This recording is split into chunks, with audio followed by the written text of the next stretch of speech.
কপালখন যেনেকুৱা মনটো তেনেকুৱা হয় নহয়। আৰু অলপায়ো মানে কেতিয়া ঢোকা খাই দেউতা মই তোমাৰ ওচৰত গৈ পামগৈ এতিয়া আৰু কেইঘণ্টামান ৰোৱা। পুতেকে বাপেকলৈ লণ্ডনলৈ ফোন কৰিছিলে। কিমান খন্তে সময়ৰ ভিতৰতে পুৰি চাই হৈ গ'ল, বিচাৰি অস্থিডালো নাপালে। গতিকে আমি এনেকুৱা এটা অল্প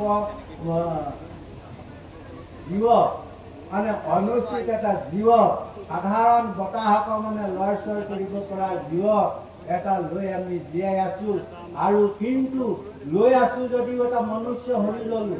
এই মনুষ্য শৰীৰটো যদি আমি এই মহাপুৰুষসকলে এই জন্মতে যদি আমি নিচিনো, তেনেহ'লে বেদত ডাঙৰ বাক্য এটা কৈছে।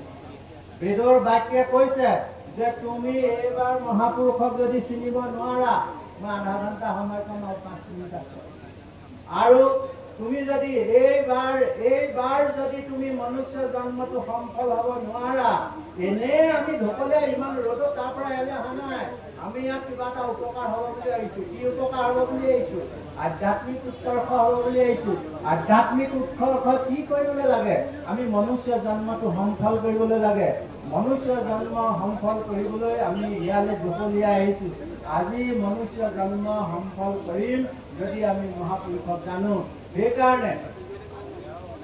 সেইকাৰণে আমি যদি এইবাৰ কেনেবাকৈ মনুষ্য জন্ম নাপাওঁ আৰু নাই মনুষ্য জন্ম বেদে নাপায় বুলি কৈছে। বেদে কি বুলি কৈছে? যে স্বৰ্গেষু লোকেষু শৰীৰত্বায় কল্পতে। মই আগৰ শ্লোকটো নাই কোৱা, শেষত যিটো বাক্যটোৱে কৈছে যে তুমি কোটি কোটি কল্পলৈও আৰু মনুষ্য জন্ম নোহোৱা। বেদে কৈছে। বেদৰ বাক্য কেতিয়াও খণ্ডন নহয়।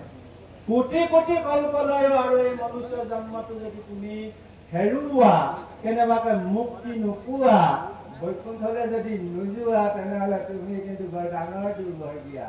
কিন্তু মনত ৰাখিবা, সেই মনত ৰাখিবা কথাটোকে সনক আদিয়ে শুকক সুধিছিলে। সেই মনত ৰাখিবলগীয়া কথাটোকে পৰীক্ষিতে শুকক সুধিছিলে। কি সুধিছিলে? যে এইটো কলিযুগ, এই কলিযুগত কৰিব পৰাকৈ আমাক কিন্তু তুমি উপদেশ দিয়া। আৰু সেই উপদেশটো কোনে দিছে?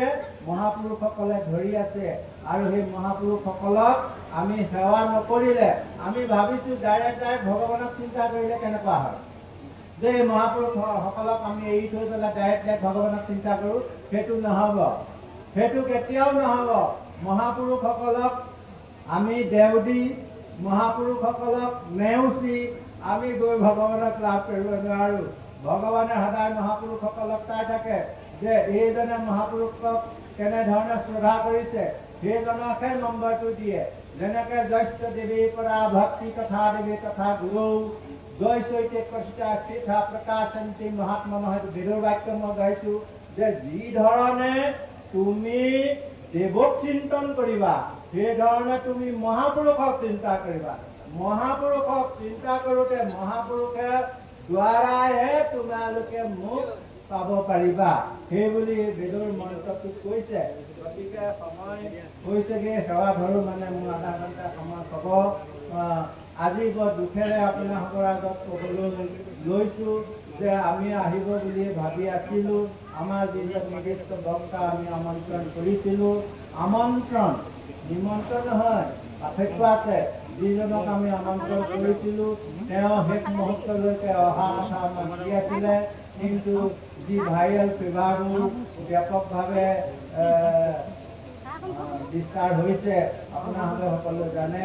তেওঁ মোকামনি জ্বৰত পৰি আছে। গতিকে তেওঁ সেই সময়ত আহিব নোৱাৰোঁ বুলি ক'লে। সেইকাৰণেহে আমি এই 15 মিনিটৰ ভাষণটো আধা ঘণ্টা কৰিলোঁ। গতিকে এইখিনি ক'বলৈ যাওঁতে আমাৰ অনেক অপৰাধ হৈছে। স্বৰ্গৰ অপৰাধ আপোনাৰ ভাগৱত আপোনালোকে নিৰীক্ষণ কৰিবই। গতিকে আপোনালোকৰ চৰণৰ যোগেদি প্ৰভুৰ অৱশ্যনলৈ সেৱা নিবেদন কৰিছোঁ।